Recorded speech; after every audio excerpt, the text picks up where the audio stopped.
আজ শরীরটা বেশি ভালো না, তো ভাত খেতে ইচ্ছে করছিল না। তাই ভাবলাম যে আজকে একটু অন্যরকম হয়ে যাক, আলুর পরোটা করি।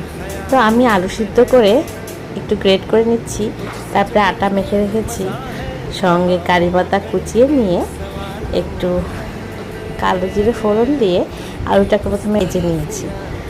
তাতে না আলুর পরোটার টেস্ট বেড়ে যায়, কারণ অনেকেই তো এমনি আলুই মেখে পুর ভরে দেয়, কিন্তু আমি একটু মেখে করছি, তাতে না আলুর পরোটাগুলো খুব টেস্টি হয়। আর এদিকে একটু রায়তা বানিয়ে নিয়েছি, আলুর পরোটাগুলো বেলে নিচ্ছি, পুর ভরে বেলে নিচ্ছি। একটাও আলুর পরোটা আমার বেলার সময় ফাটেনি, আর প্রত্যেকটা আলুর পরোটা একদম সুন্দর ফুলেছে।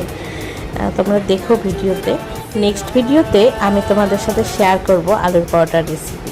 তোমরা ওইভাবে করলে দেখবে একটাও আলুর পরোটা ফাটবে না, আর সবগুলো ফুলবে, আর খেতেও খুব টেস্টি হবে।